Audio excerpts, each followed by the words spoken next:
Hello everybody, today we are learning to make an easy appetizer recipe, bruschetta.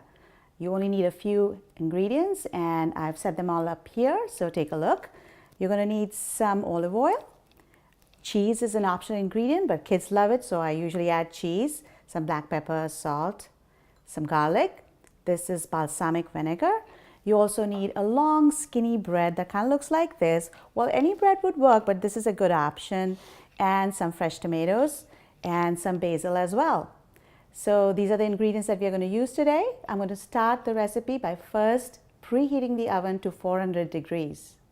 Look here, press bake, use the plus sign, bring the temperature to 400 and remember to push start. And now that's preheating.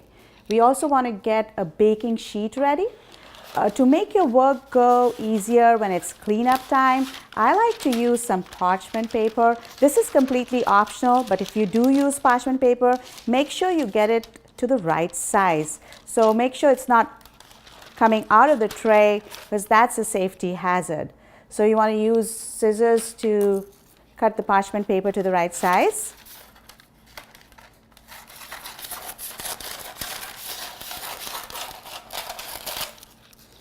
Line the tray, and once we put the bread slices on it, it'll stay flat. Now it's time for us to cut the bread. So look over here. The best tool to cut bread is a knife that looks like this. This is a bread knife.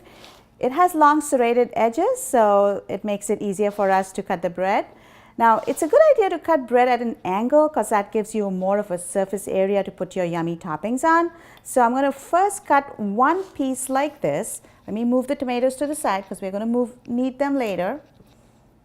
So you cut one piece at an angle first, like this. Once you do that, hold the bread like this, and all the other pieces are now going to be at a bias. Now it's really your choice how thick you want the slices to be. I do like them slightly thin because I just love the flavor of the toppings more than I love the flavor of the bread. So I keep them thin, but it's really your choice. I do recommend that you keep them even sizes. And just see how this knife works. It goes back and forth like this. And you'll get some even pieces of bread. And just see the shape of the bread now.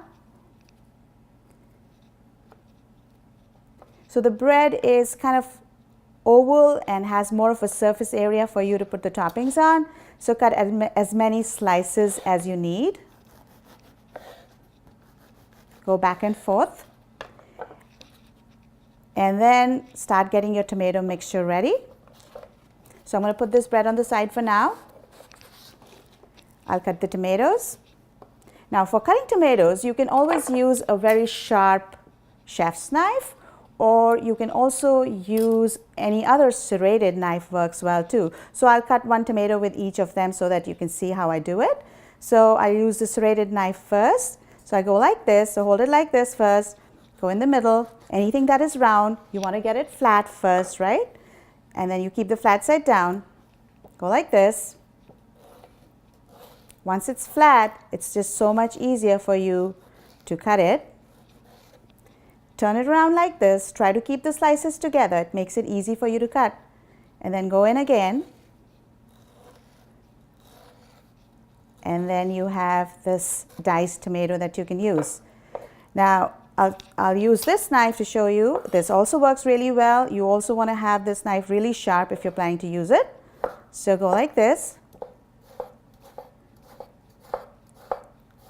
Turn it around and go like this. I'll cut the other tomato. I want to get rid of this part, the part that has the woody stem, so I'll get rid of that.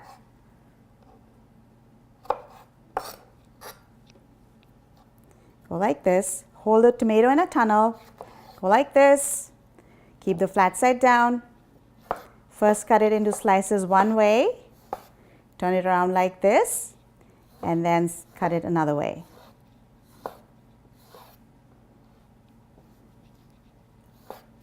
And get rid of the woody stem, which is actually on this side, and I'll get rid of it after cutting. So now that we have cut the tomato, we are going to add it to a bowl. So go like this. And we are going to add some great flavors to the tomato to make this delicious topping, which we are then going to put on the bread.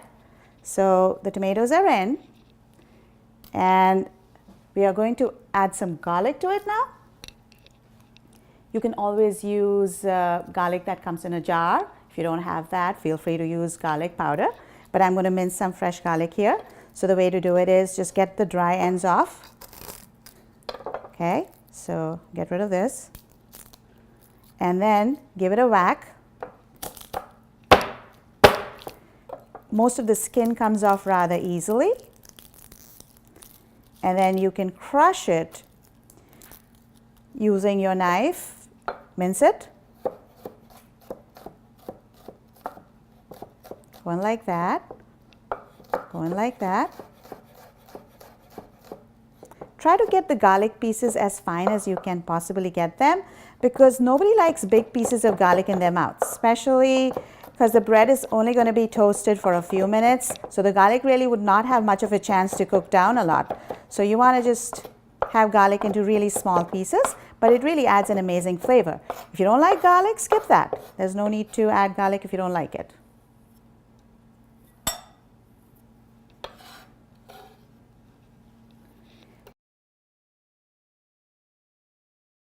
So to this, I'm going to now add 1/4 teaspoon of salt,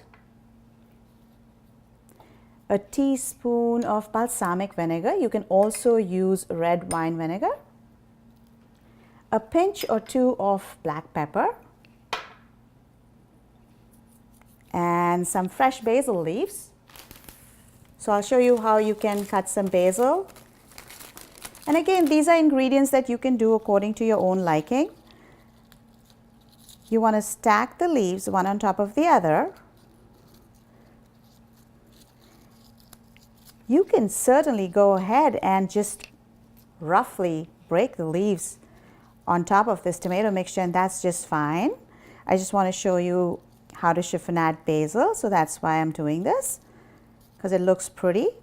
So you want to roll up the leaves into a bundle like this, so it becomes like a cylinder.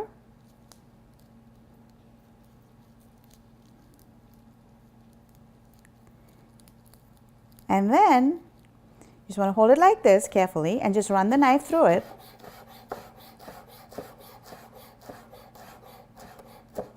And then what you get are these long, pretty ribbons, and they look really nice on top of the bread. They also look very nice on a salad. So think about chiffonading the basil whenever you want to make a dish look pretty, which is why we are doing it here. So now we are going to spread the tomato mixture on top of the bread. Now you have a couple of options here. You can always toast the bread separately and serve the tomato mixture on the side and have people add their own mixture on the bread. But what I'm going to do is I'll just brush the bread with olive oil and then put the tomato mixture on it and then put it in the oven, because I think it's just a quick way of doing it. And also, whenever I've made this dish for the kids, I've added some cheese on top, which is not really that traditional, but my kids love it. So what I always do is I just do like a one-step bruschetta. So I just brush the bread with some olive oil, and I'm brushing both sides of it. And remember, you don't want to add too much olive oil, especially you don't want the olive oil to drip all over the paper, because that will cause some smoke inside your oven, and then your fire alarm would go off, which is never fun. So be mindful of that. You do want to have olive oil on the bread, but you don't want too much of it on the paper.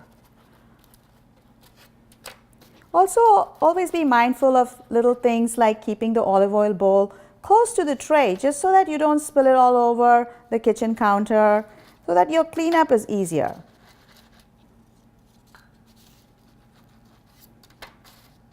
So you got some olive oil on both sides of the bread. Some people like to just toast the bread and not put anything on it, And then after the bread comes out of the oven, they rub some garlic on it. They serve some olive oil or butter on the side and let people add their own butter or olive oil on it. I just like this version because it's easy.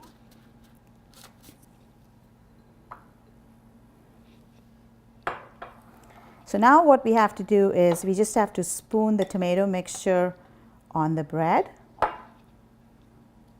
And once again, it's your choice how much you want on it. If you don't like tomatoes too much, just put a little. And remember, there's so much other flavor going on. There's balsamic vinegar, there's garlic. So even a little bit goes a long way if that's what you like.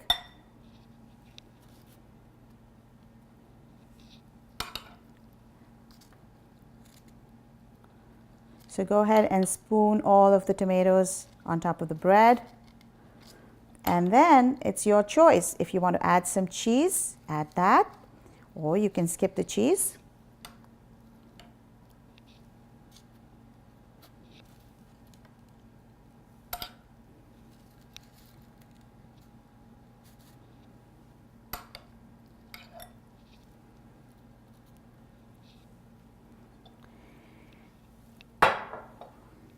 And now what you want to do is add some cheese on top. You can always use a spoon, but I prefer to use my hands because then I can control it better. And once again, I'm trying to not get too much of it on the paper, but mostly on just the bread. And this is completely optional. Skip this step. Some people like to add some Parmesan cheese right into the tomato mixture so that there's the cheese flavor in the tomatoes. But I'm using mozzarella cheese that I'm putting on top.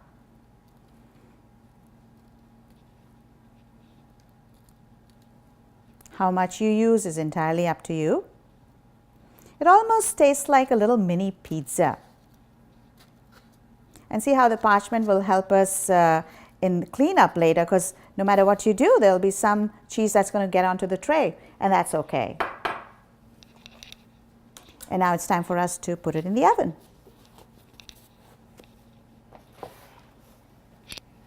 Be careful when you open the oven. Keep your face away. Always use an oven mitt. Put this in, and you can set the timer for about 7 minutes. That's what I'm going to do right now.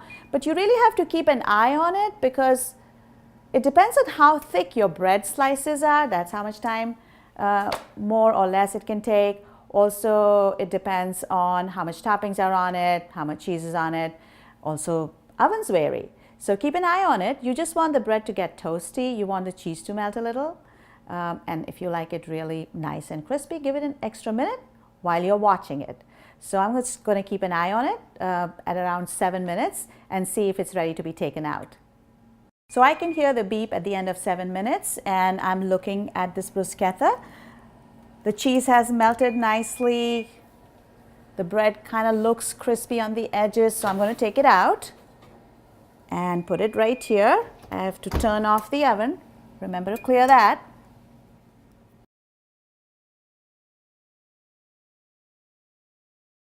So here it is, this easy breezy bruschetta recipe. Serve it the way you like it. The bread appears to be nice and crunchy and toasty. The cheese has melted. And you can also make it look prettier by adding some more garnishes on it. You can add some more chiffonade basil. And you see how this cheese has melted all over this baking sheet, which is why we use the parchment paper, so the cleanup is so much easier. So one should think about safety and cleanup always when you're cooking. And here's some basil. So I'm going to put some chiffonade basil on top just before serving, just to make it look pretty and taste good as well. And there it is.